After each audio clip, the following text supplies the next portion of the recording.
Kita mulai. Selamat siang.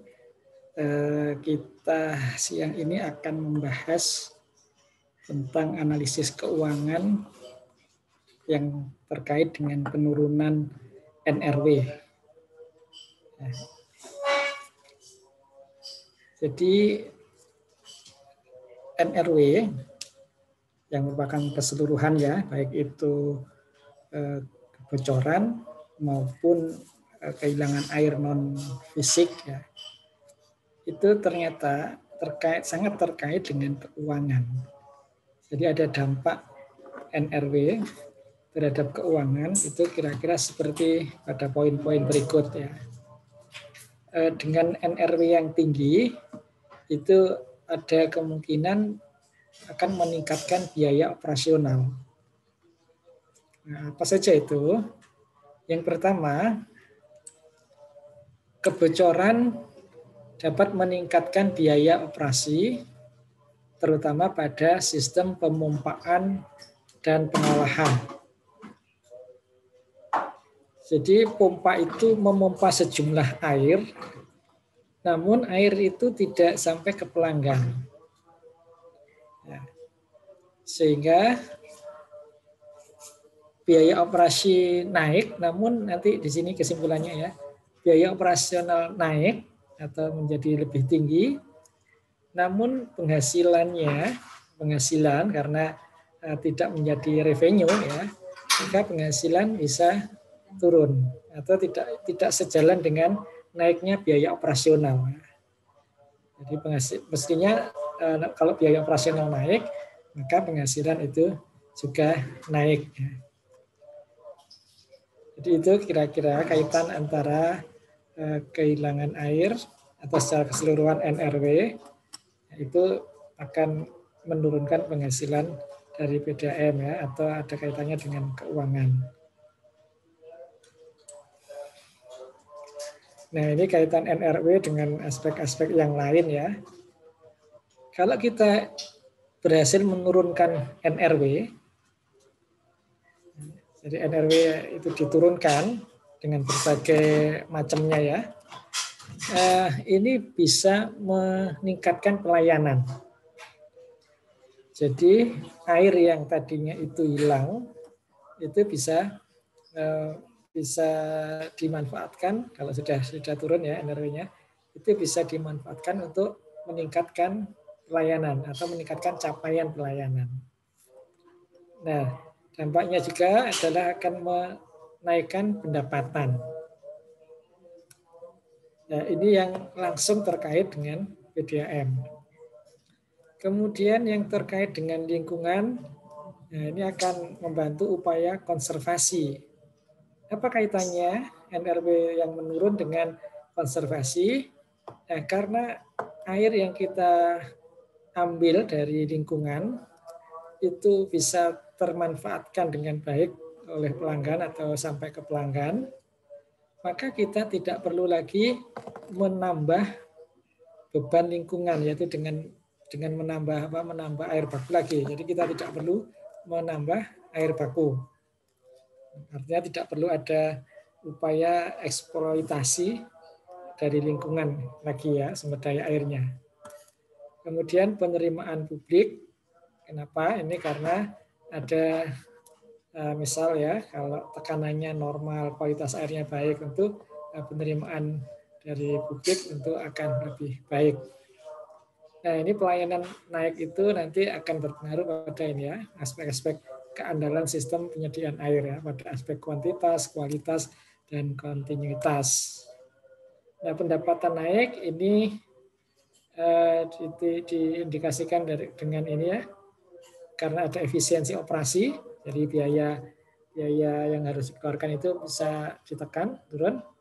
Efektivitas investasi, jadi mungkin tidak perlu investasi yang lebih besar lagi karena sudah tertangani dengan baik. Kemudian menjadi laba usaha. Kemudian ini kaitannya dengan konservasi tadi ya. Jadi penghematan air permukaan kalau itu sumbernya dari air sungai. Penyelamatan air bawah tanah kalau sumbernya dari air tanah. Ya. Kemudian untuk penerimaan publik ini water conserve culture, budaya menghemat air. Kemudian ada kemitraan yang berhasil. Nah, ini kaitan NRW yang turun dengan aspek-aspek yang lain. Kalau kita mempelajari NRW, itu sudah pasti mengenal bagan ini ya. Ini dari International Water Association, kemudian diadopsi menjadi berbahasa Indonesia seperti ini. Saya mencoba mengulang ini, nanti coba saya kaitkan dengan analisis keuangan ya. Jadi yang warna hijau ini adalah total dari input sistem. Atau dengan kata lain, ini adalah air yang disuplai oleh PDAM, yang diproduksi dan didistribusikan ke pelanggan. Nah, di situ nanti akan menjadi dua bagian, konsumsi resmi dan kehilangan air. Artinya ini yang betul-betul terkonsumsi ya, yang atas ini. Nah, apakah itu konsumsinya itu berekening ataupun tidak berekening? Artinya air yang termanfaatkan ini semua resmi artinya diketahui oleh PDAM. Nah, di luar itu dianggap sebagai kehilangan air. Nah, NRW itu apa? Kembali saya mengulang ya. NRW itu adalah kehilangan air ditambah dengan konsumsi yang tak berekening, meskipun resmi ya.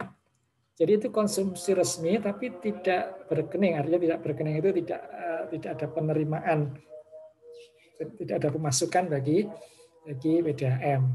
Ya, artinya yang biru gelap ini semua ya, yaitu kehilangan air ditambah dengan konsumsi resmi tak berekening, ini merupakan air yang dikeluarkan oleh PDAM namun tidak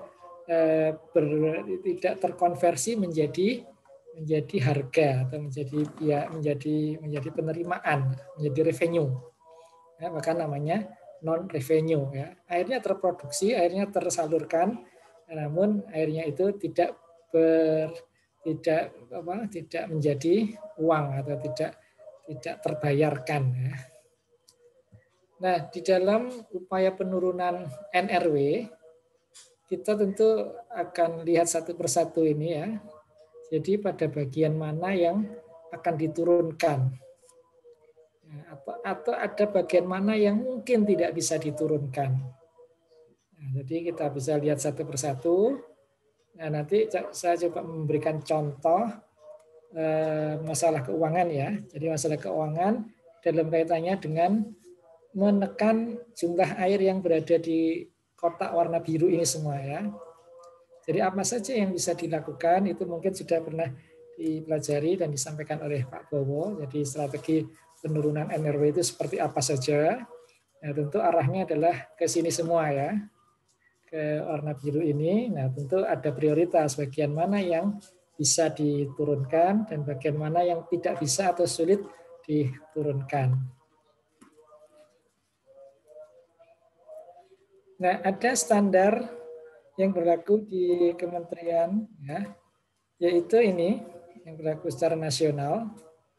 Jadi ini adalah berasal dari kotak-kotak yang tadi ya. Jadi ini saya mengambil dari buku yang dikeluarkan oleh PU itu ya. Dan ini tentu bersumber dari ini tadi, dari poin-poin atau komponen dari non-revenue water itu ya.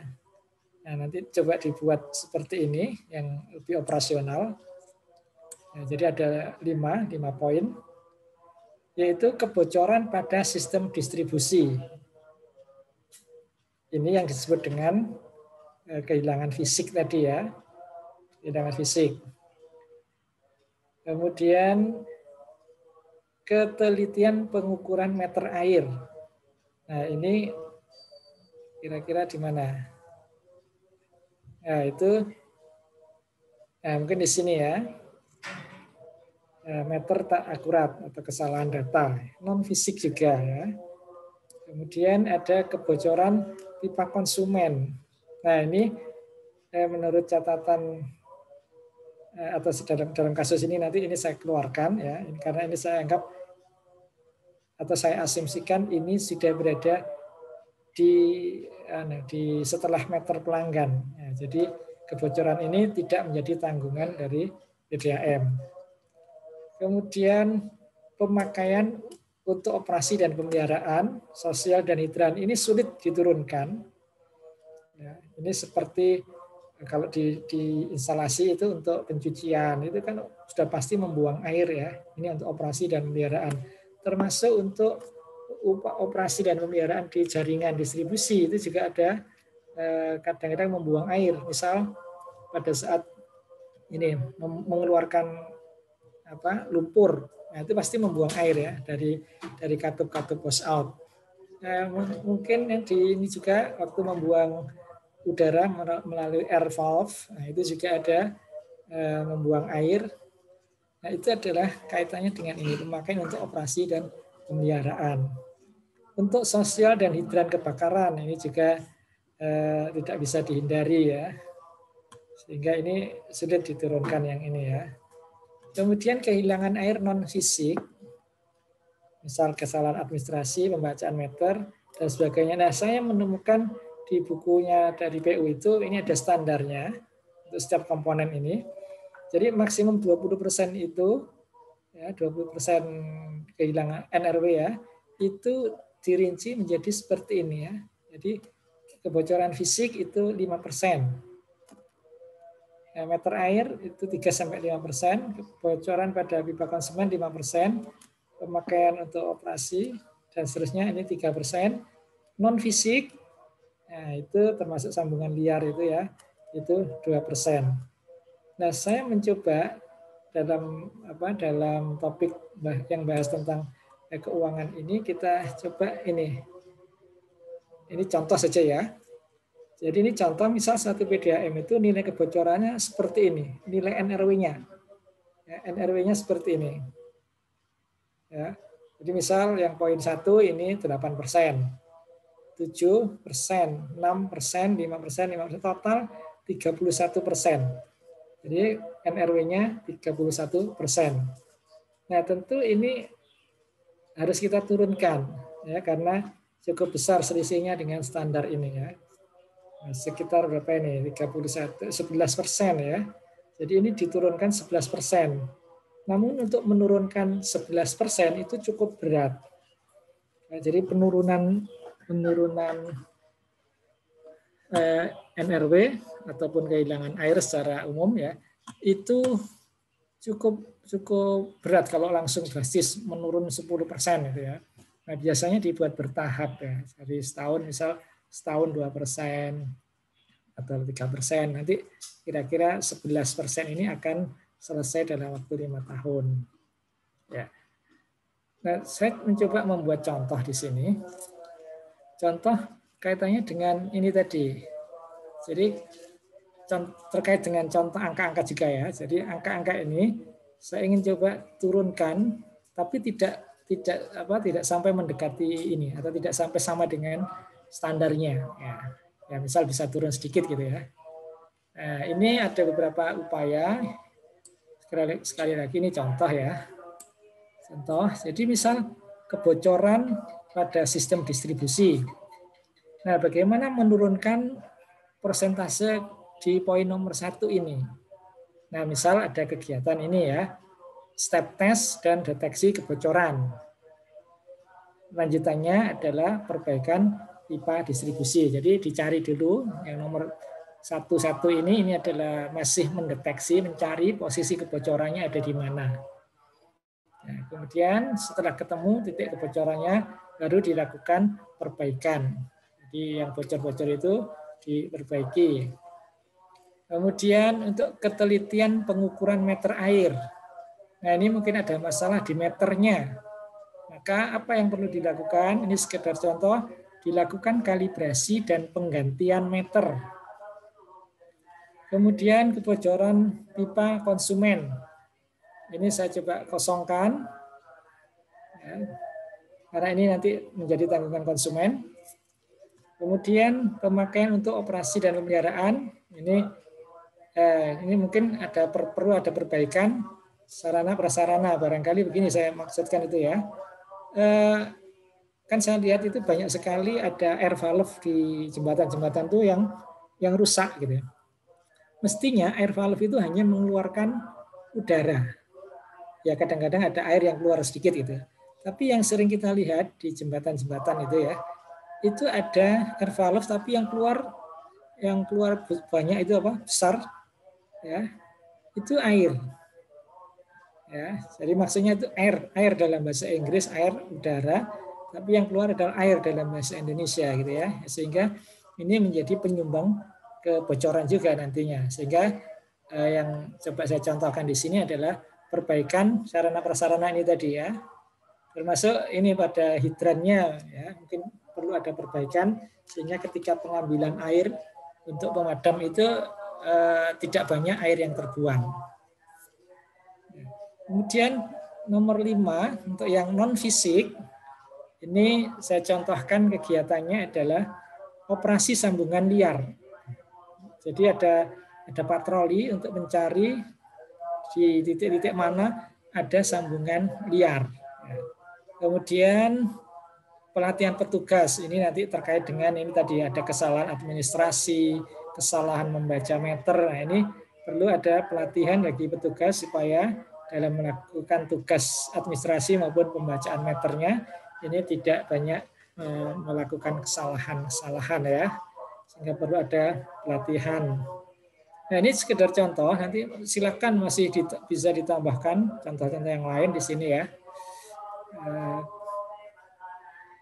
Sekarang bagaimana dampak kehilangan air baik secara fisik maupun non fisik ya itu terhadap keuangan.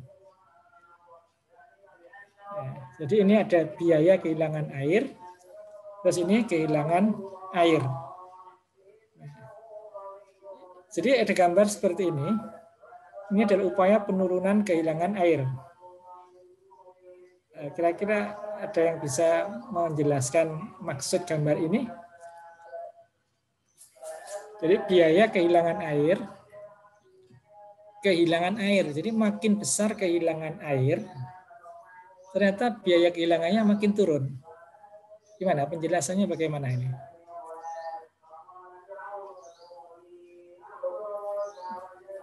Jadi untuk menurunkan kehilangan air dari jumlah yang besar di sini ya, ke sini, misalnya,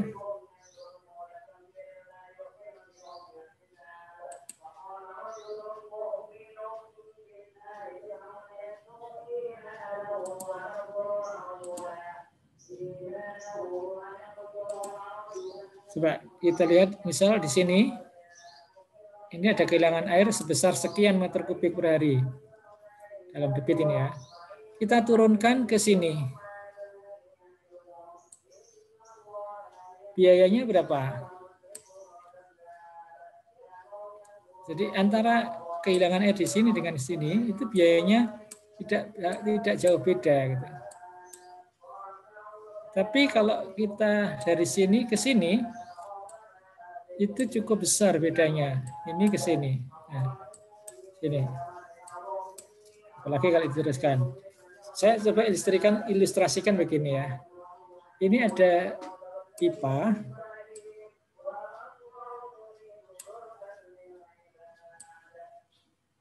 Terus di sini ada bocor besar. Ya. Terus di sini ada bocor kecil. Nah, gitu ya. Pertanyaan saya, kira-kira kalau kita ingin memperbaiki itu prioritasnya yang mana?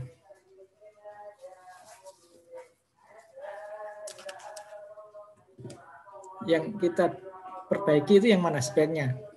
Yang bocor kecil atau bocor besar? Besar dulu, Pak. Kenapa? Karena harus segera ditutup, Pak. Kalau enggak makin banyak yang hilang airnya. Ya itu, sekarang dari segi biaya ya. Biaya untuk memperbaiki bocor kecil dengan bocor besar kira-kira besar mana biayanya?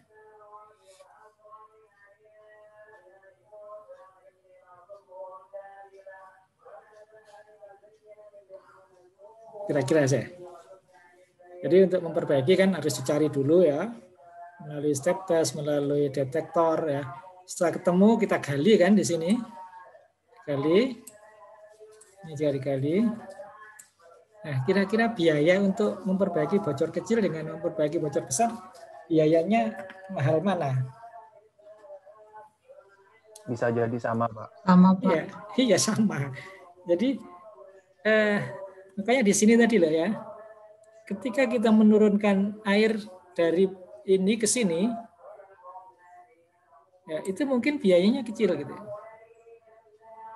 Nah, itu hampir sama dengan kita menurunkan atau gini, ini ke sini sampai sini ya biar kelihatan.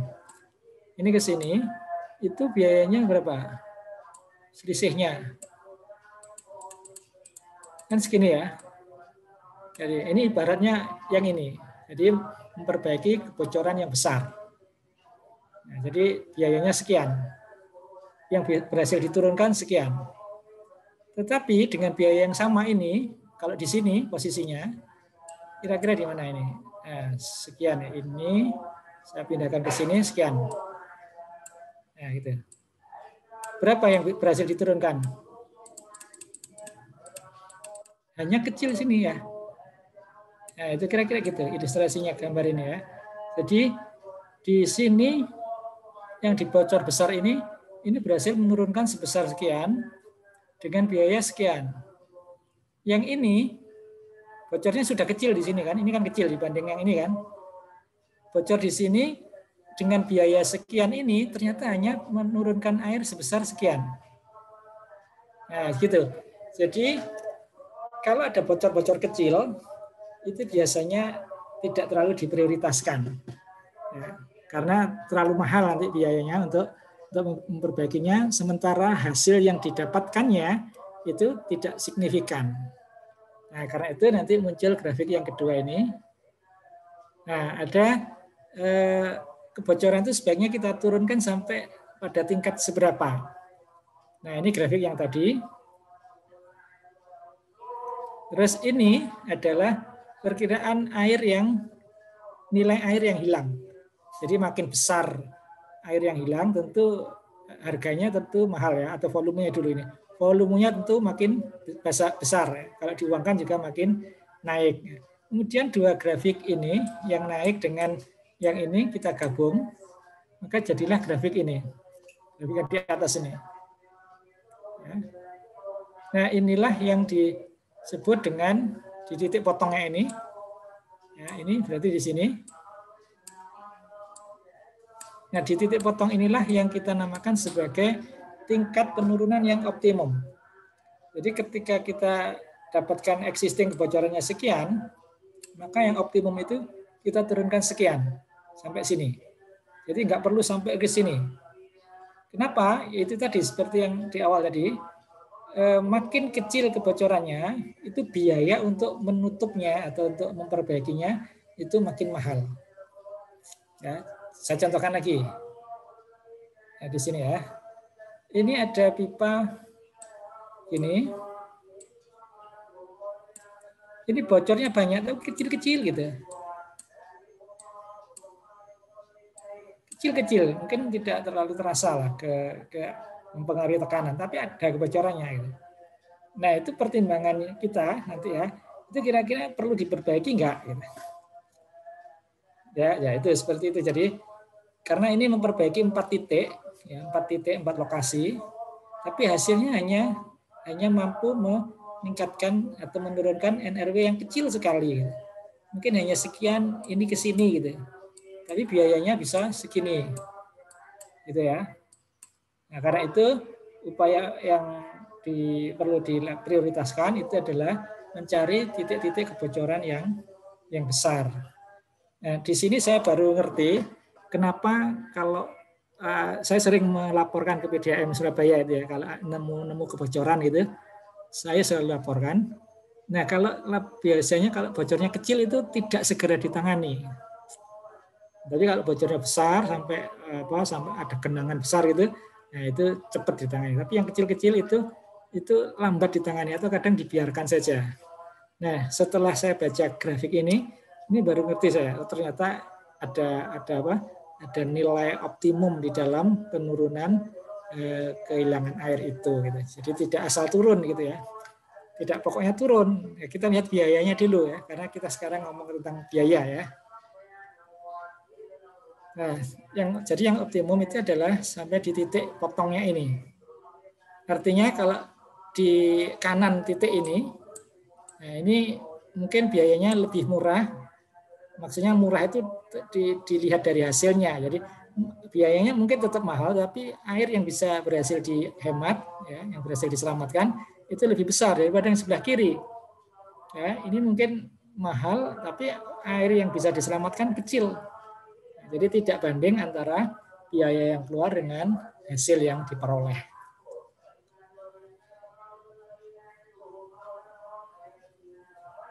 Nah, ini contoh ya. Contoh, ini sudah muncul rupiahnya.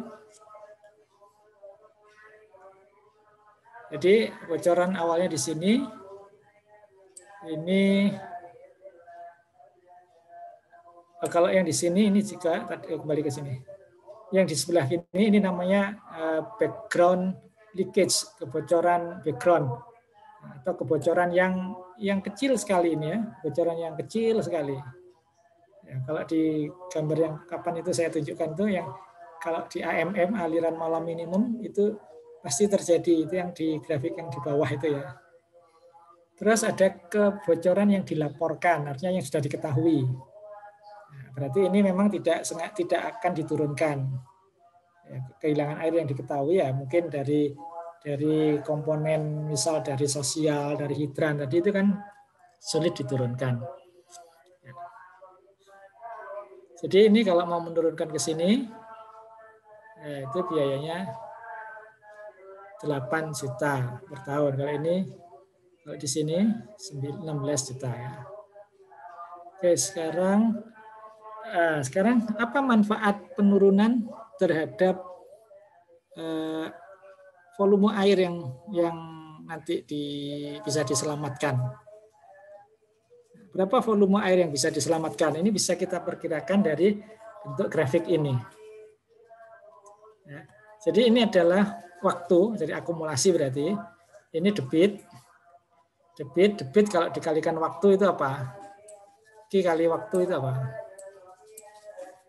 T kali Q itu adalah volume ya. Nah, berarti ini adalah volume. Ya, ini debit kalau diakumulasi menjadi volume ini. Q kali T ya. Jadi ini garis-garis ini adalah tingkat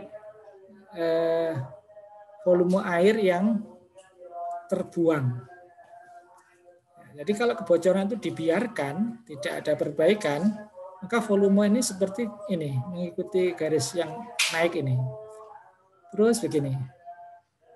Nah, begitu ada perbaikan, misal ini di sini diperbaiki, maka akan terjadi penurunan seperti ini grafiknya. Nah, berarti ada selisih antara kalau diperbaiki di sini dengan kalau tidak diperbaiki. Nah, inilah volume air yang bisa diselamatkan dengan upaya penurunan kehilangan air. Nah, jadi ini keterangannya, kehilangan air tanpa pengendalian.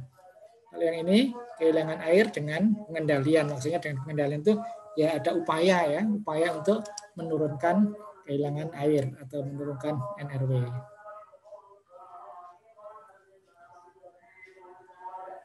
Ini beberapa analisis yang bisa dilakukan. Ya, ada analisis manfaat dan biaya ya, atau benefit cost ratio. Nanti kita bisa menghitung rasio atau perbandingan antara manfaat terhadap biaya.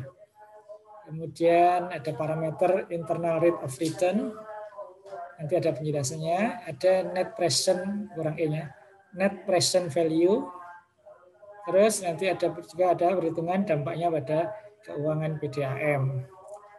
Jadi ketika ada penilaian terhadap kinerja PDAM, itu ternyata aspek keuangan itu paling besar.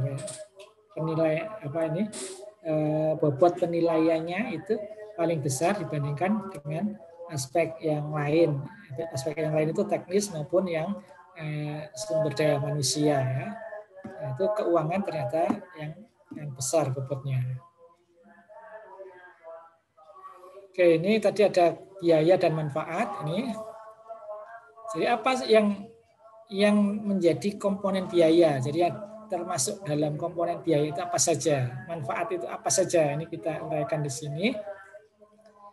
Nah, biaya meliputi biaya perbaikan dan penggantian pipa. Ini semua terkait dengan upaya ini ya, pengendalian atau penurunan NRW ataupun kehilangan air. Ya. Jadi mohon dikembalikan ke gambar diagram tadi ya. Kalau saya ngomong NRW itu berarti semua yang biru tadi ya. Kalau saya ngomong kehilangan air berarti yang selain yang resmi tadi. Nah, jadi kita bisa NRW maupun bisa juga yang kehilangan air ya. Jadi perbaikan dan penggantian pipa. Berarti ini upaya apa ini? Menurunkan kebocoran fisik ya.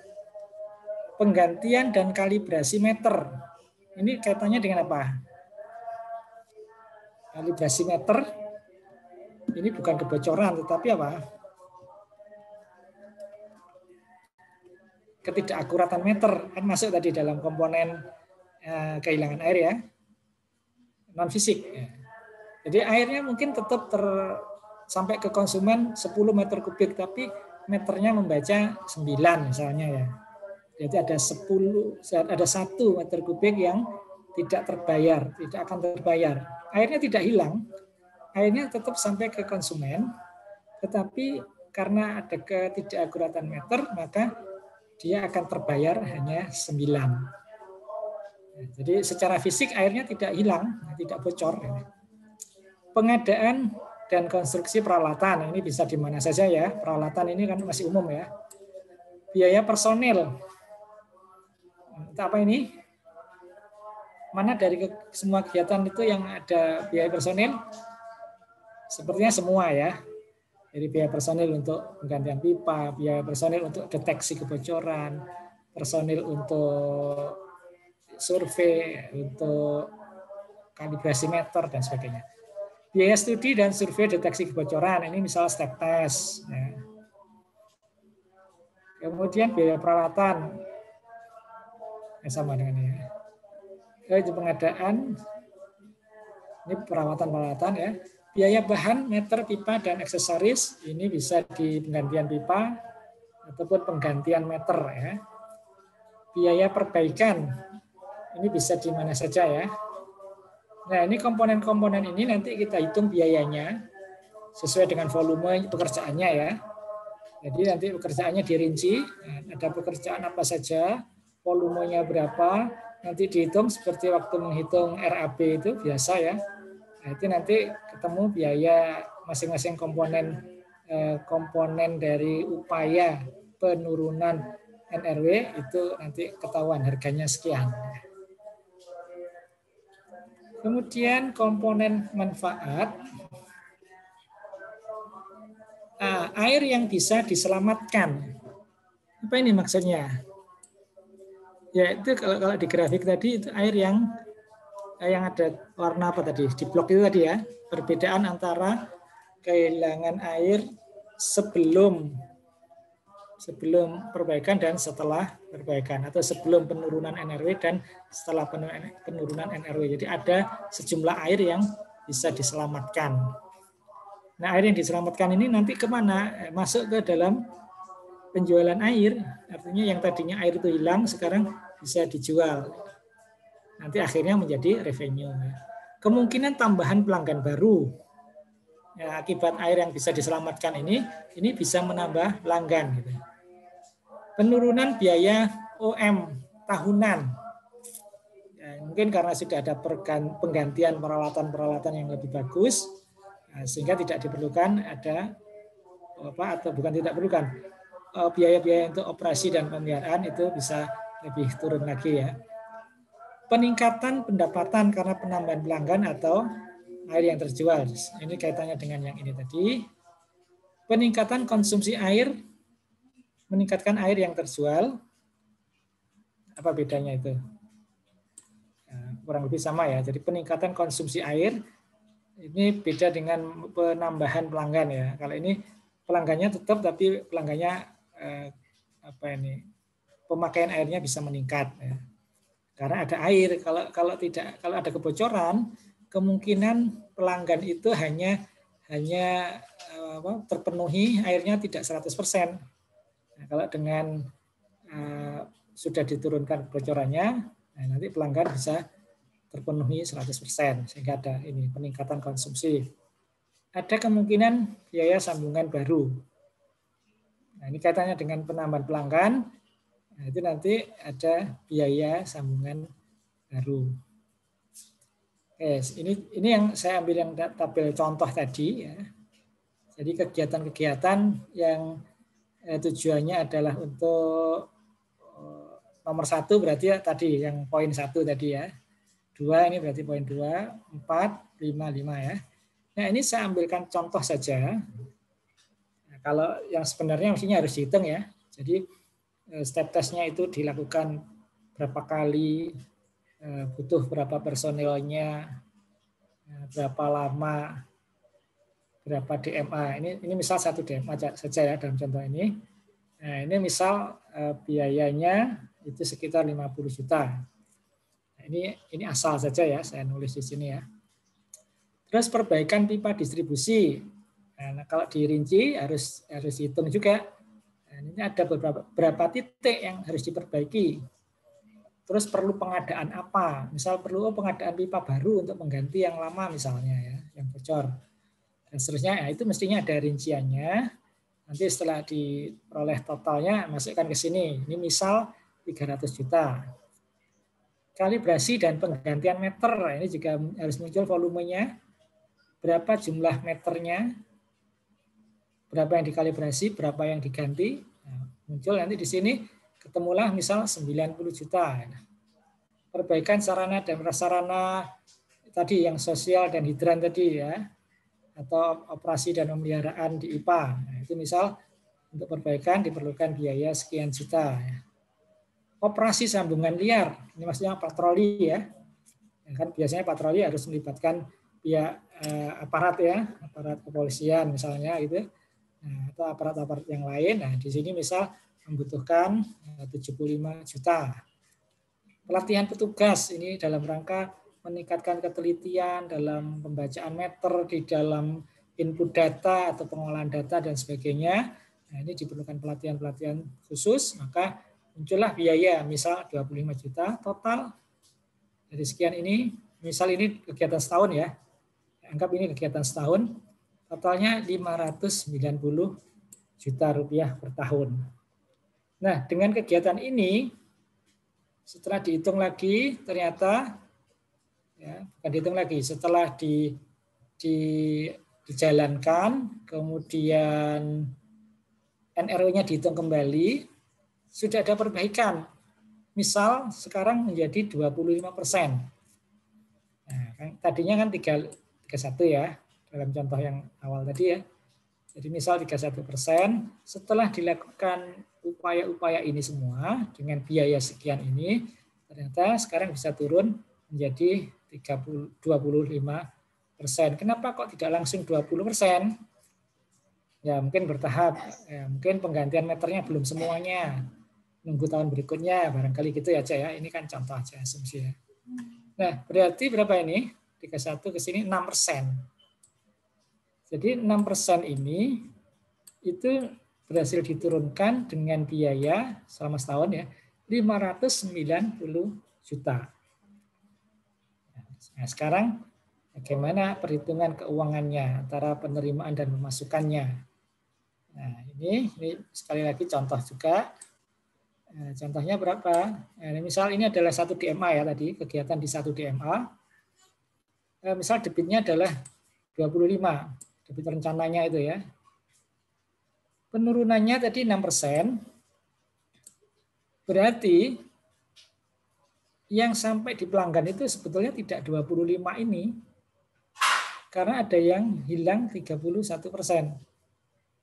Nah, sekarang dikurangi, yang hilang tidak 31 tapi 25. Berarti ada penghematan 6%. Nah, ini sekarang kita hitung berapa volume yang diselamatkan. Ya 6% saja kan ini. 6% dari 25 liter per detik. Ya kecil memang, hanya 1,5 liter per detik. Ini tergantung ini ya. Kalau satu kota kan jadi besar. Ini kan contoh 1 DMA ini. Jadi 1 DMA itu berhasil menyelamatkan 1,5 liter per detik. Ini bisa dihitung 1,5 liter per detik itu bisa untuk berapa pelanggan? Ya. Kalau 25 ini hampir 4 ribuan, ya ini mungkin bisa lumayan lah 300-an gitu bisa ya. Atau paling sedikit 100 pelanggan kan bisa. Kemudian bukan pelanggan, orang. Kalau pelanggan itu kan biasanya asumsinya 4 sampai 5 orang ya. 47 ini setahun ya. 47.000 meter kubik per tahun. Nah, ini air yang bisa diselamatkan dengan biaya 590 juta tadi. Oke, misal harga air rata-rata adalah 4.000 per meter kubik, maka uang yang dapat diselamatkan dengan memperbaiki kehilangan air tadi, ya, itu berapa? 47 meter kubik kali 4.000 harganya 189.216 ribu. Oke, ini hitungan kasar ya. Hitungan kasar. Ya. Terus dengan cara ini, waktu pengembalian, atau ini istilah dalam analisis keuangan itu payback period tadi ya, PP. Nah, itu setahun tadi memerlukan biaya ini untuk penurunan kebocoran. Kehilangan air. Bukan bocoran total ya, NRW. Padahal uang yang bisa diselamatkan ternyata lebih kecil, hanya 189. Berarti kan lebih banyak biayanya ya daripada manfaatnya. Ya mungkin untuk tahun pertama ya. Mungkin tahun kedua nanti diteruskan upaya ini untuk bisa menurunkan lagi sampai 20%. Nah, nanti akan ada perhitungan kembali. Tahun kedua mungkin bisa lebih turun ya. Nah, yang berhasil diselamatkan mungkin bisa naik juga. Nah, tapi untuk perhitungan yang satu ini, ya, itu kita bisa menghitung ini waktu pengembaliannya 590 juta dibagi 189 juta, nah, hasilnya adalah 3,5 tahun. Jadi biaya sekian ini, kalau ini ada pendapatan baru dari hasil menurunkan NRW, maka ada penerimaan baru sebesar sekian. Nah, itu bisa menutup biaya yang sekian ini kalau ini sudah mencapai waktu 3 tahun. 3,12 tahun. Sekali lagi ini hitungan kasar. Nah, hitungan detailnya saya coba sampaikan dalam bentuk ini saja. Poin-poinnya ini ya. Tapi saya tidak berikan contohnya, saya hanya sampaikan secara teorinya itu begini. Ya. Jadi untuk analisis keuangan secara lengkap, secara detail, maka dihitung pada periode umur efektif proyek. Jadi tidak hanya sekali hitungan tadi, tidak hanya satu tahun tadi ya, tapi harus selama periode umur proyek. Sebab kalau hanya satu begini, kelihatannya rugi ya ini ya. Kelihatannya rugi. Ya, biaya yang dikeluarkan 590 tapi yang diterima hanya 189. Nah, tapi kalau kita teruskan nanti akan kelihatan. Oh, ternyata biaya ini hanya muncul sekali dalam 10 tahun misalnya gitu. Atau kalau tahun depannya muncul lagi biaya ya ditulis berapa. Nah, nanti tapi uangnya ini akan diterima terus setiap tahun ini. Karena bocorannya sudah berkurang kan. Nah, jadi yang 6% ini akan diterima terus setiap tahun. Sementara ini mungkin hanya sekali. Atau kalau mau tahun depannya lagi, ada lagi ya mungkin dihitung lagi Makanya nanti dalam perhitungannya ini dihitung sampai periode efektif proyek gitu. Nah, misal 10 tahun, misalnya ini contoh aja ya. Atau 20 tahun, nanti kelihatan juga. Kemudian pendapatan dihitung selama 10 tahun. Nah, kalau kita ingin analisis finansial yang lebih lengkap, maka biaya-biaya maupun pendapatan itu dihitung. Nah, ini biaya dulu, nanti pendapatan yang kedua. Kembali. Pendapatan dulu ya. Pendapatan itu dihitung lebih lengkap. Jadi bukan hanya penghematan air akibat penurunan NRW saja. Gitu. Ini kalau analisisnya lengkap ya. Berarti begini. Yang dihitung nanti sebagai pendapatan itu apa? Kalau kehilangan air sekarang 25% ya, NRW bukan kehilangan air. NRW sekarang 25%, berarti yang menjadi revenue berapa? Ini NRW ya. Berarti revenue-nya 75%.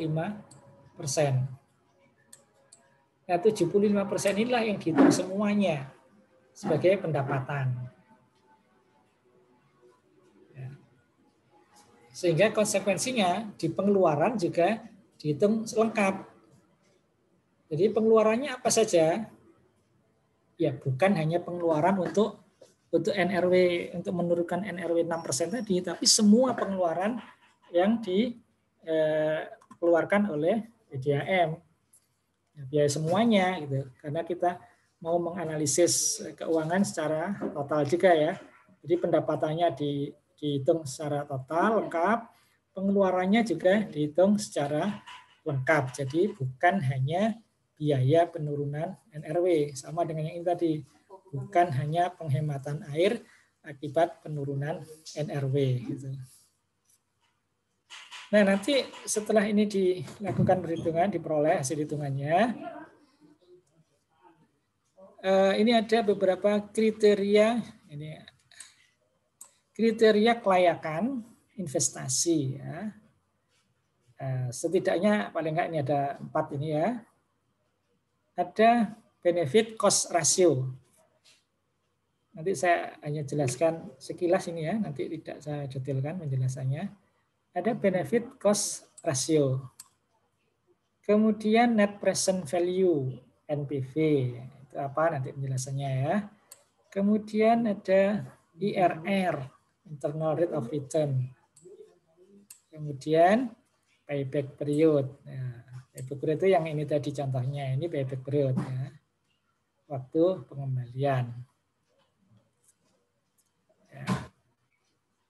Jadi dengan nilai BCR, NPV, IRR maupun PP ini, kalau sudah ketemu angkanya, nanti bisa kita nilai apakah proyek ini layak atau tidak, layak apa kita berinvestasi atau tidak. Nah, itu dari nilai-nilai ini nanti ya, nilai-nilai parameter finansial ya. Nah, sekarang kita lihat satu persatu. Oke, sebelum ke sini saya buka kesempatan dulu, mungkin ada yang mau bertanya, saya persilakan. Jangan tanya ini dulu, ini nanti aja ya. Yang lain dulu. Silakan.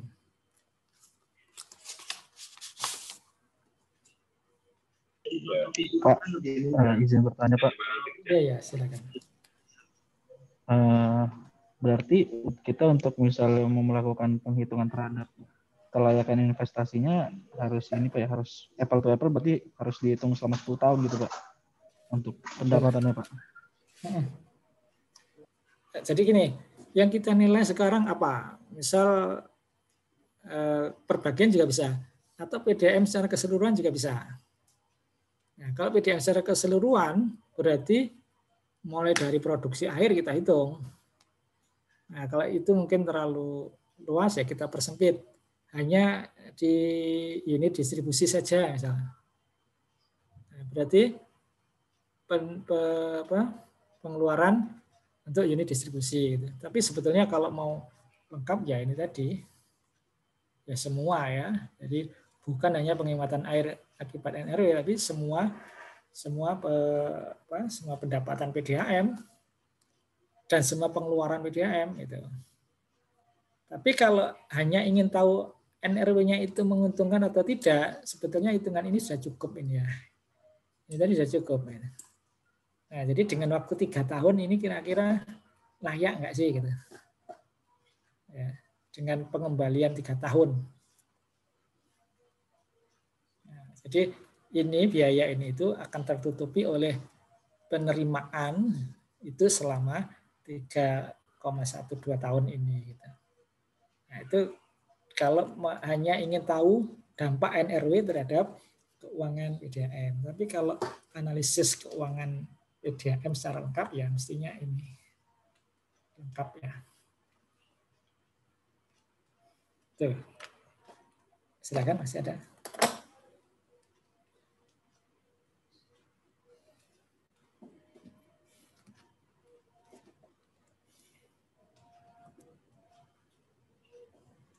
Lanjut ya. Saya lanjutkan, ada ini kriteria kelayakan investasi. Yang pertama adalah benefit cost ratio. Atau kalau ditulis dalam persamaan itu B per C ya gitu ya. B per C, rasio kan perbandingan. Jadi perbandingan benefit terhadap rasio. Nah, di sini ada dua macam perhitungan BCR ya, yaitu ada net dan gross. Net dan gross ini bedanya adalah nah, kalau net itu kan bersih ya. Jadi ini lihat rumusnya B dikurangi C. T itu waktunya ya. Makanya ini ada waktu contohnya 10 tahun tadi ya, karena ini T-nya ya 10 tahun itu. Jadi mulai dari T sama dengan 1 sampai 10 gitu. Jadi tahun ke-1, 2, 3 sampai 10 itu dihitung semua. Jadi B dikurangi C, makanya di net. Nah, jadi semua penerimaan dikurangi semua biaya pada tahun masing-masing tahun berjalan gitu. Dibagi dengan 1 plus I adalah interest rate atau suku bunga yang berlaku dibagi dengan waktu. Terus dibagi dengan dibalik ya, karena ini B min C, sekarang C min T. C min B. Dibagi. Nah, ini kalau dalam istilah ekonomi teknik namanya diskon faktor ya. Jadi mengubah kondisi pada waktu tertentu diubah menjadi waktu sekarang. Menjadi nilai sekarang ya, present value. Jadi future value ataupun annual value diubah menjadi present value. Saya kira kalau dulu yang S1-nya teknik pasti belajar ekonomi teknik kan, sehingga saya mungkin nggak perlu jelaskan lagi ya. Kalau gross BCR, nah ini tidak ada pengurangan di sini, jadi langsung B terus dibawa ke nilai sekarang, ke nilai present value, dibagi dengan C ya. Rumus dasarnya kan ini tadi ya, B per C. Nah, ini apa sih sebetulnya? Itu tadi, ini adalah diskon faktor, yaitu pengubahan dari nilai di waktu tertentu ke nilai sekarang. Present future value diubah ke present value. Jadi langsung B per C ini. Ini namanya gross. Nah, sekarang kesimpulannya apa kalau sudah mendapatkan nilai BCR? Nah, ini kalau nilai BCR lebih dari 1, maka proyek layak, visible. Sebaliknya, kalau BCR kurang dari 1, maka proyek tidak layak, not visible. Ya. Kalau ini tadi langsung ya, yang ini tadi langsung dihitung B per C, ini jadi berapa nilainya? Kalau ini langsung dihitung B per C gitu. Lebih dari 1 atau kurang dari 1? 189 dibagi 590 kurang dari 1 ya. Nah, makanya kalau hanya tinjauannya hanya saat itu, ini seakan-akan tidak layak gitu. Karena itu perlu ada waktu tertentu ya, periode waktu perhitungannya itu. Jadi tidak dihitung di sekali perhitungan ini. Makanya ada ini tadi ya, 10 tahun gitu. Misal 10 tahun. Ini tergantung proyeknya ya. Nah, kalau proyeknya itu makin besar biasanya waktunya makin panjang. Misal kalau instalasi pengolahan itu biasanya 20 tahun. Kalau alat-alat elektrik, pompa atau alat-alat yang lain yang listrik ya, listrik itu biasanya lebih pendek umurnya. 5 tahun misalnya, karena di atas 5 tahun biasanya efisiensinya sudah menurun. Oke, ini yang pertama BCR.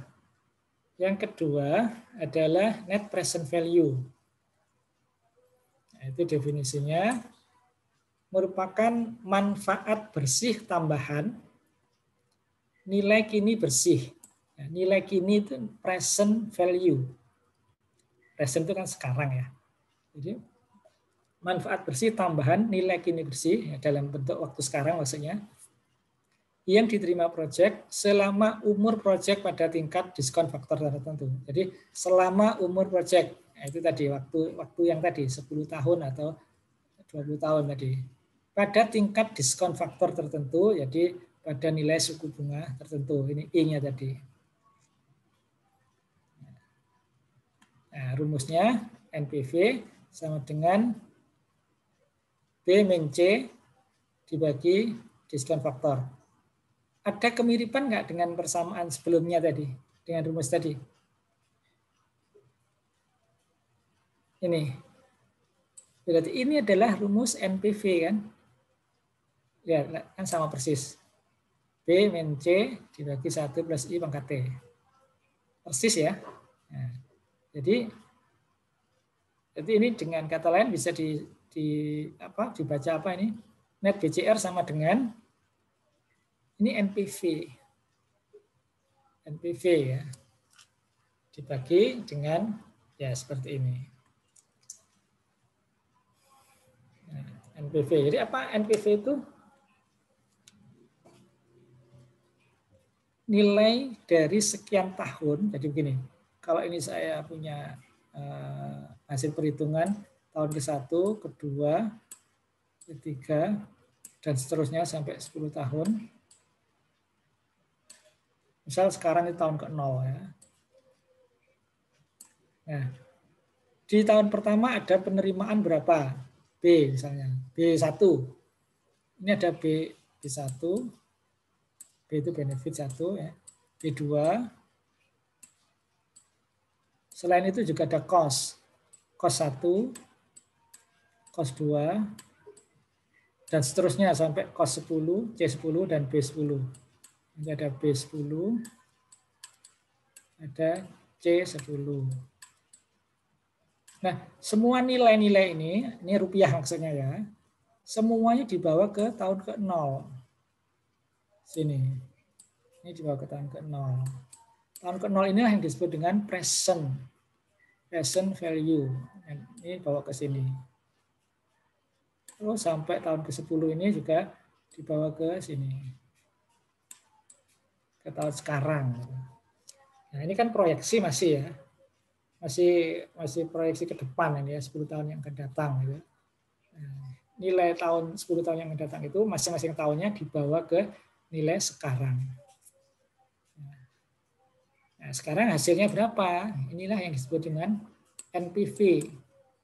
Jadi ini ditambahkan dengan ini, ditambah dengan 3 ini, tambah dengan 4, 5, makanya ada sigma ini maksudnya ditambah ya.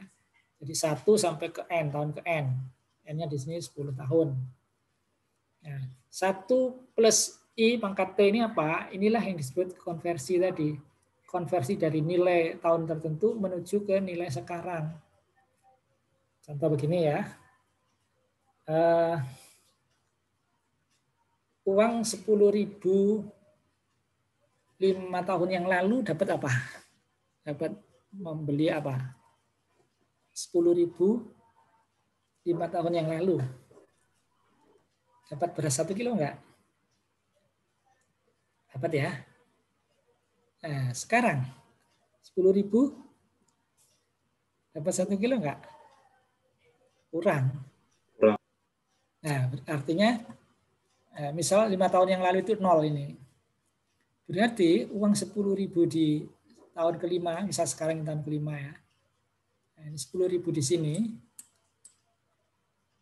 Itu kalau dibawa ke sini, ini 10.000 ke sini, ini ternyata dapat beras 0,9 misalnya. Padahal dulu dapat 1 kilo ya, di sini. Nah, itu konversinya. Jadi uang yang dulu itu, artinya uang dulu 10.000 itu sebetulnya lebih dari 10.000 kalau dibandingkan dengan nilai sekarang gitu loh. Ya. Maka ini nanti turun nilainya. Ya. Jadi misalnya ini 1 juta di sini, 1 juta tapi nanti gitu, 5 tahun yang akan datang. Nolnya sekarang. Jadi kira-kira uang 1 juta itu kalau dibawa ke sekarang kira-kira berapa? Lebih dari 1 juta atau kurang? Dengan rumus ini nanti ini kurang dari 1 juta. Kurang dari 1 juta. Nah gitu.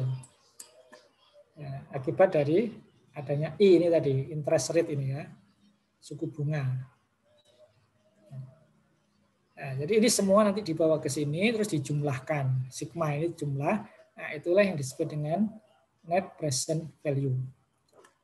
Nah, sekarang apakah suatu proyek itu layak atau tidak kalau ditinjau dari NPV-nya? Itu kriterianya adalah 2 ini. Ya. Jika NPV lebih dari 0 atau positif, maka proyek layak, visible ya. Jika kurang dari 0, maka proyek tidak layak, not visible. Jadi dari hasil hitung-hitungan ini tadi, nah, saya coba contohkan lagi ke kehilangan air ya. Jadi misal dengan kehilangan air itu, di tahun pertama ada biaya lagi enggak? Untuk menurunkan kebocoran. Misal masih ada biaya, masukkan di sini. Ini masukkan di sini sampai misal sampai tahun ke-10. Oh ternyata masih ada, tapi makin kecil misal gitu ya. Nah biayanya, manfaatnya, pendapatannya itu makin besar ini.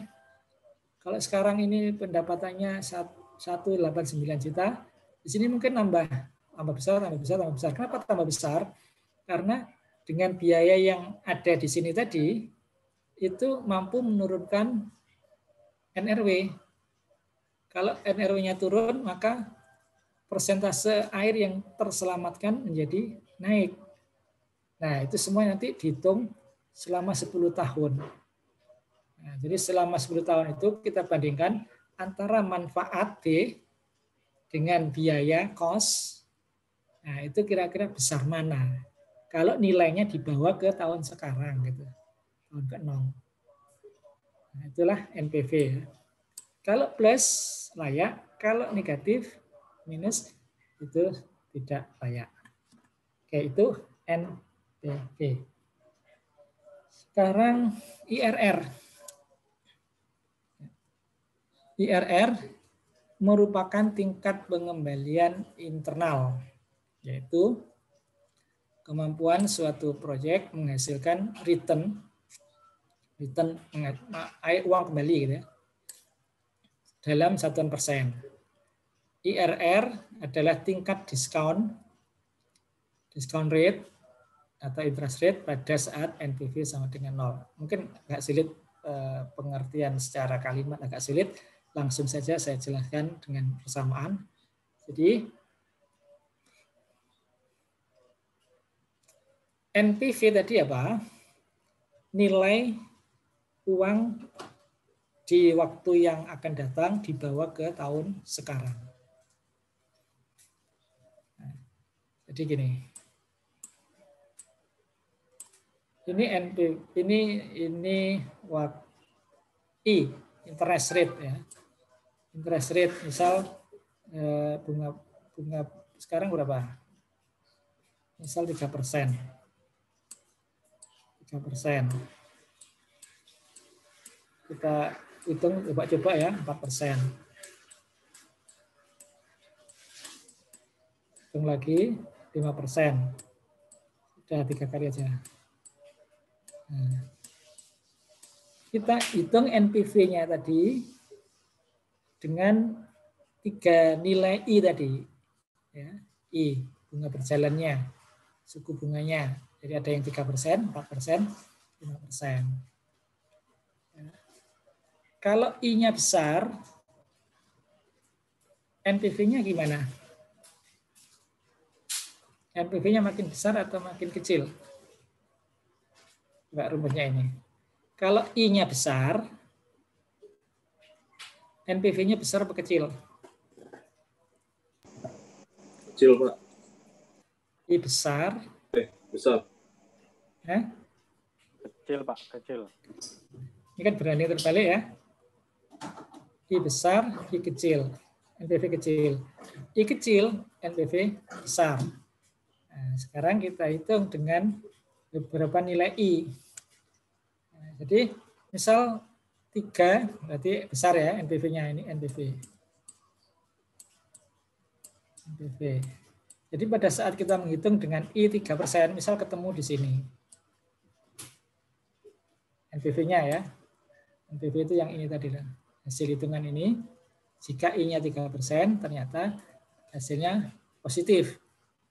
Kalau kita perbesar 4%, NPV-nya turun. Sesuai dengan rumus tadi ya. Kalau kita perbesar lagi, NPV-nya ternyata negatif. Nah, ini kita hubungkan 3 titik ini. Garis lurus. Nah, memotong garis nol enggak? Ini nolnya. Ini negatif, ini positif. Memotong garis nol enggak? Ya, di mana? Di sini. Nah, inilah definisinya.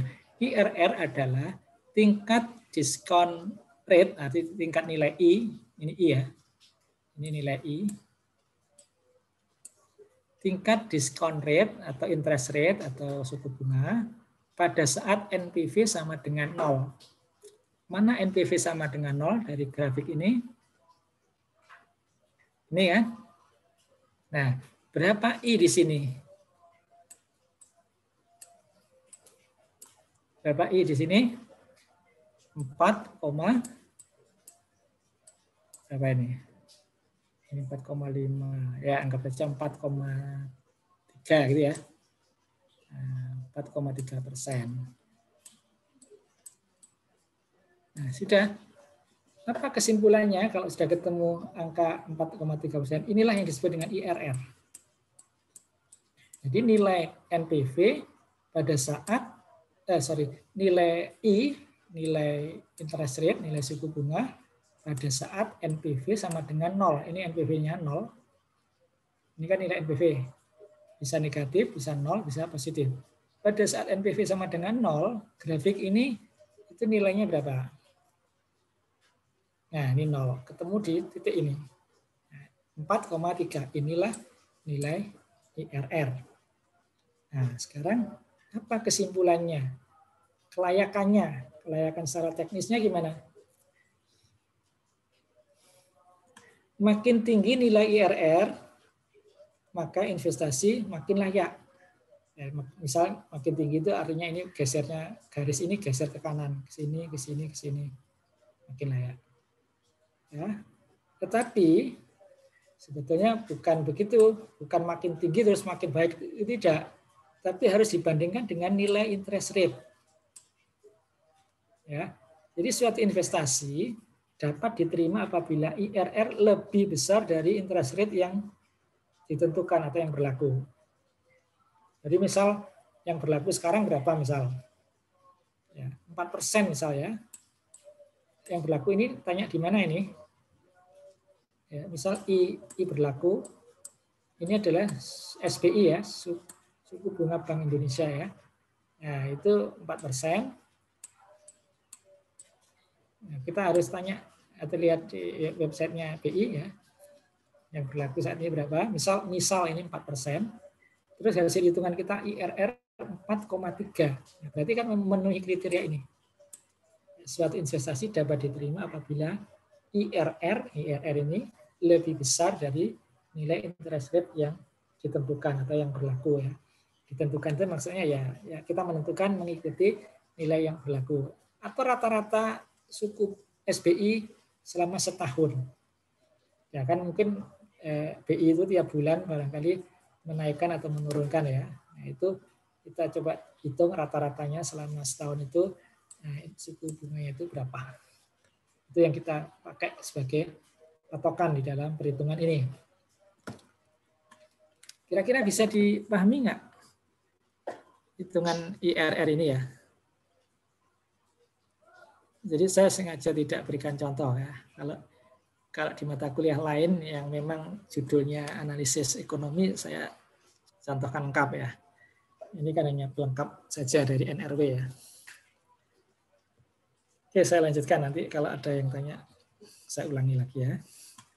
Nah, NPV itu ternyata kita sudah dibantu dengan mudah oleh Excel ya. Dengan program Excel atau spreadsheet Excel, kita bisa langsung pakai rumus ini saja. Ya, jadi sama dengan ini masukkan ke sel sama dengan NPV, tulis saja NPV dalam kurung rate.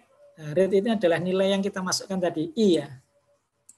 I-nya tadi, misal 4% ya, tulis saja nih 0,04 itu atau 4%. Koma cash flow. Apa ini cash flow? Cash flow adalah nilai ini tadi. Nah, nilai di sini tadi. Jadi ini di jumlah. Jadi B dikurangi C ya. B dikurangi C berapa ini saldonya? Ini saldo. B dikurangi C berapa nilainya? B dikurangi C2 berapa? Nah, seterusnya ini sampai B10 dikurangi C10. Nah, angka inilah yang kita masukkan ini sebagai cash flow ya. Kalau di Excel kita tulis sheet bukan sheet, selnya.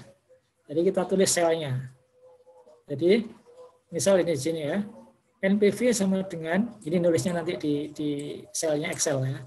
NPV kurung, misal I-nya 4%. Jadi saja 0,04 atau boleh langsung 4% juga boleh.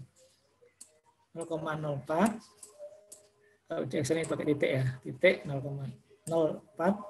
Koma itu koma yang ini. Cash flow. Nah, cash flow itu ini di sel berapa di Excel-nya itu? Ya. Misal ini B5 sampai B14. Nah, ditulis saja. Atau di blok itu tadi, di blok ya. Jadi nanti B5 kalau 10 tahun itu berapa? Sampai berapa itu? 5, 6, 7, 8, 9, 10, 11, 12, 13, 14 ya. B titik 2 ya.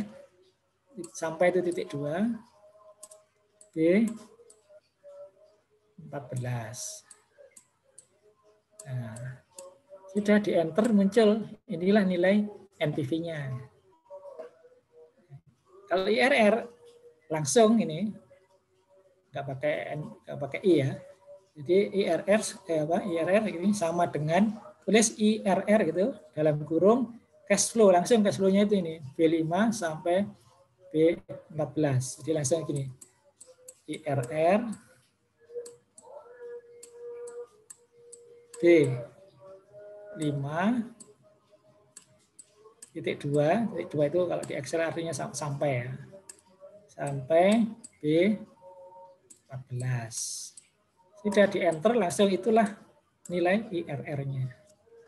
Nah, itu lebih mudah ya.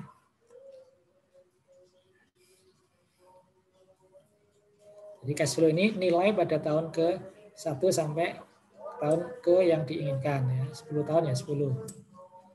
Nah, nilai apa maksudnya ini tadi? Cash flow tadi adalah nilai B min C. Nah, benefit dikurangi cost. Jadi ini pendapatan net. Kalau misal Kalau cost-nya lebih besar, berarti B-C-nya negatif. Jadi ini di cash flow ini ada kemungkinan negatif. Ya, di cash flow ini. Makanya NPV itu juga ada kemungkinan negatif. Gitu. Jadi ini misalnya negatif terus gitu ya, selama 10 tahun. Ternyata rugi ya, cost-nya lebih tinggi terus selama 10 tahun daripada benefitnya. Nanti NPV-nya pasti negatif hasilnya. Makanya negatif, kalau ada nilai negatif ditulis ini. Oke, itu IRR dan NPV kalau kita menggunakan Excel ya. Menggunakan spreadsheet Excel. Kemudian yang terakhir payback period. Ini rumusnya sederhana sekali ya. PP sama dengan I dibagi AB. Ya. I adalah besarnya biaya investasi. Nah, sekarang kalau kita contohkan di penurunan NRW tadi, investasinya yang mana itu? Ya, yang tadi 590 tadi, itu investasi untuk penurunan NRW sebesar 6% itu ya. Itu investasi namanya. AB, benefit bersih yang diperoleh setiap tahunnya. Merata. Nah, setiap tahunnya. Nah, karena kita tadi menghitungnya kan tidak setiap tahun ya, tapi setahun itu. Maka ya tadi belum ketemu PP-nya. Kalau ini nanti 10 tahun ya. Jadi I dibagi dengan AB. Benefit bersih yang diperoleh setiap tahunnya. Jadi rata-rata, misal ini tadi adalah angka rata-rata ya. Misal ini setiap tahunnya sekian, dan investasinya hanya sekali ini saja, maka ini sudah betul, ini adalah sebagai PP ini. Payback period, ya, sesuai rumusnya tadi. Jadi PP sama dengan I dibagi dengan AB. Ya. Jadi gini, misal untuk menurunkan 6% itu biayanya tadi kan 590. Itu anggaplah itu investasinya. Setelah itu tidak ada investasi lagi, jadi sudah selesai penurunan NRW-nya misal sudah selesai, hanya dilakukan sekali itu, selama 10 tahun itu dilakukan sekali itu saja. Setelah itu tidak ada lagi. Maka anggaplah itu sebagai investasi ya. Ini supaya bisa masuk ke rumus ini saja sebetulnya ya. Terus penghasilannya kan berarti tetap nambahnya dari 6% itu. Maka setiap tahunnya menerimanya ya ini, menerima tambahannya 189. Setiap tahun selama 10 tahun itu tetap ini. Dengan catatan asumsinya tidak ada kenaikan tarif ya. Nah, ini tetap. Maka ini masukkan ke sini. Nah, itulah yang disebut dengan payback period, yaitu waktu periode pengembalian.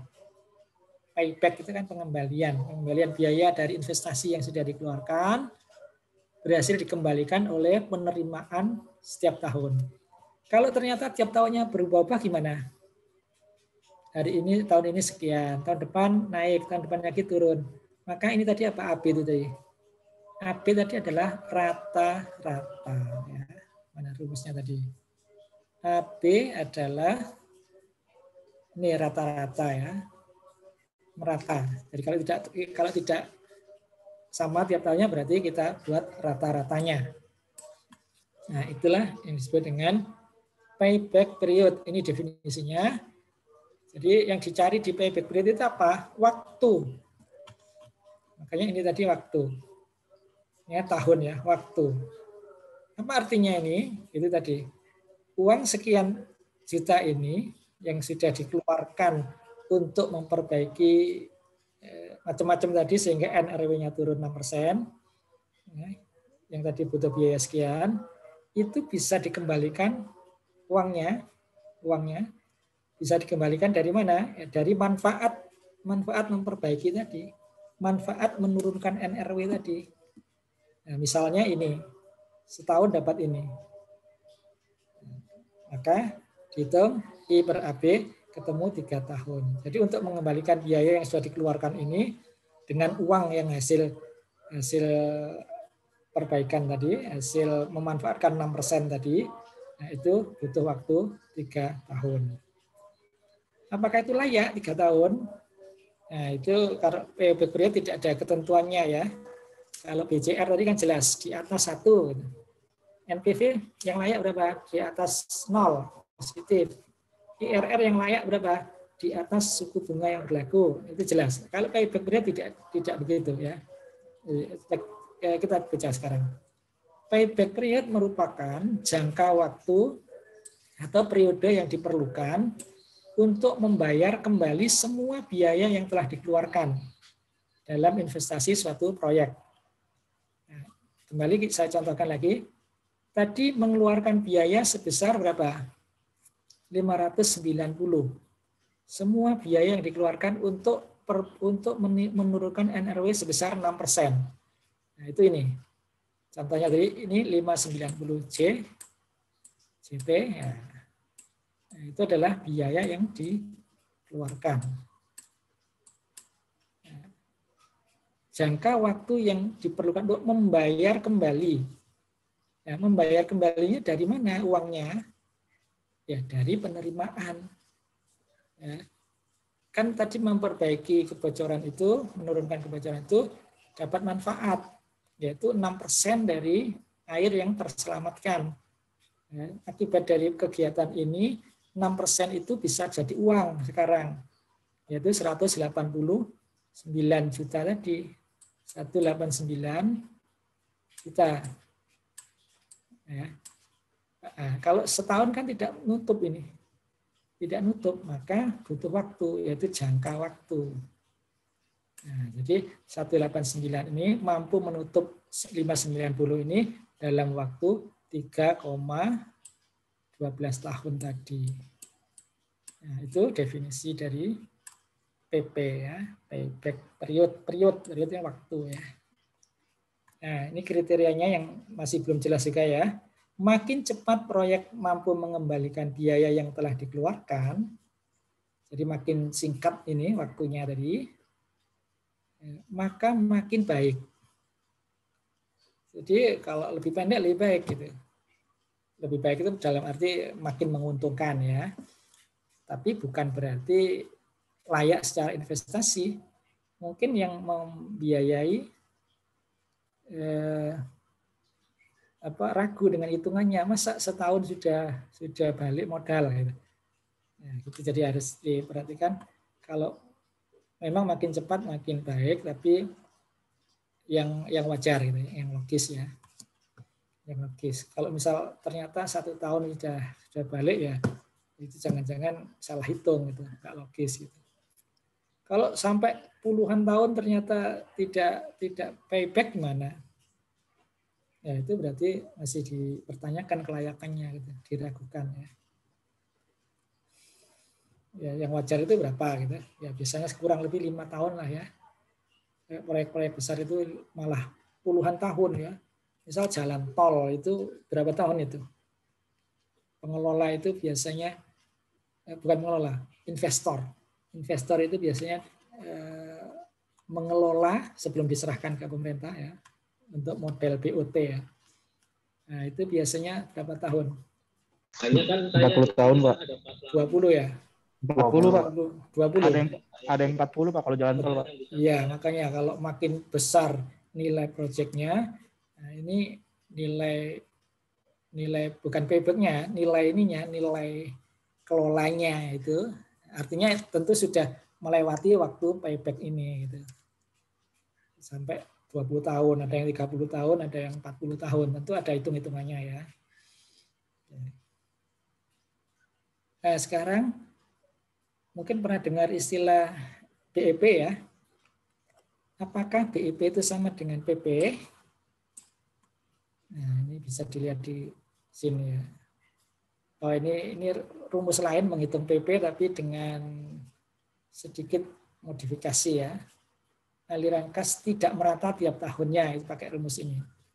Kalau yang merata itu yang tadi langsung I dibagi AB itu yang merata. Kalau yang tidak merata pakai rumus ini. Nah, BEP. Mungkin sering dengar BEP ya. Apakah PP itu BEP? Ternyata tidak. Ya, jadi PP tadi kan I dibagi AB. Jadi di situ hanya I, investasi. Tidak ada benefit tahunan, tidak ada ya. I-nya yang di sini tuh.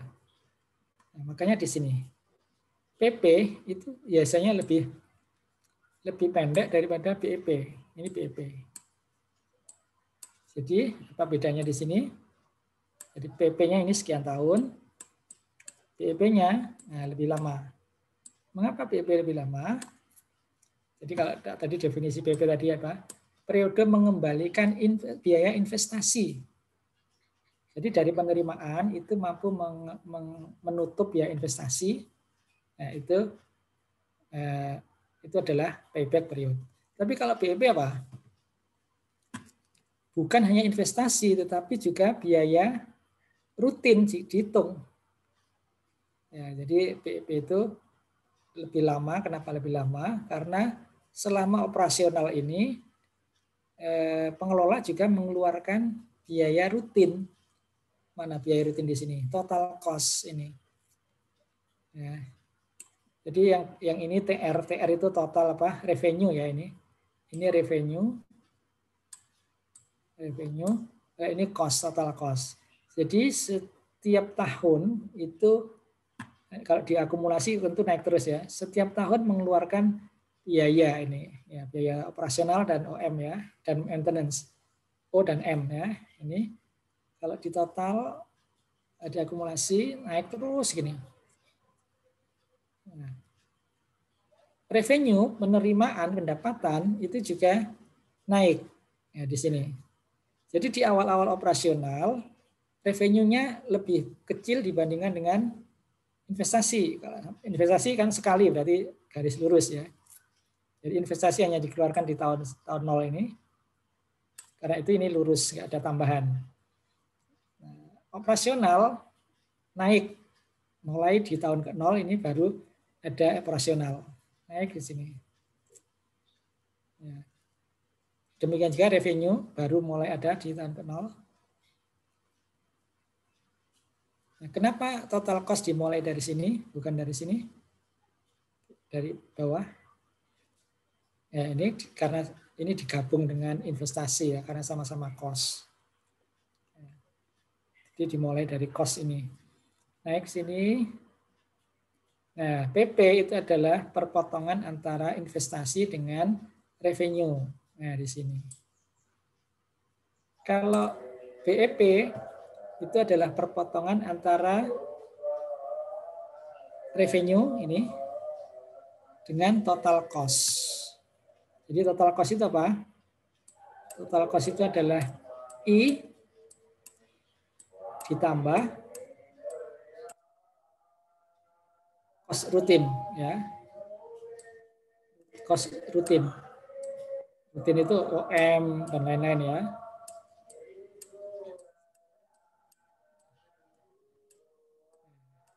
Total cost itu ada investasi, makanya mulainya dari sini, dari investasi ya. Nah, jadi perpotongan antara total revenue dengan total cost inilah yang disebut dengan waktunya disebut dengan BEP ya, break even point. Kalau BP balik modal, kalau BEP balik apa? Balik ya semua biaya. Jadi semua biaya itu baru balik di tahun kesekian. Kalau PP biaya investasi itu balik pada tahun kesekian. Jadi ini tidak mempertimbangkan biaya rutinnya. Ini biaya rutin plus cost plus investasi.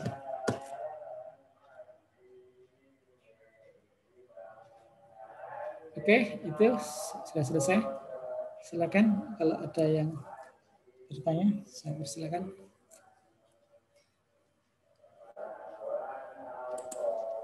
Pak, izin bertanya, Pak.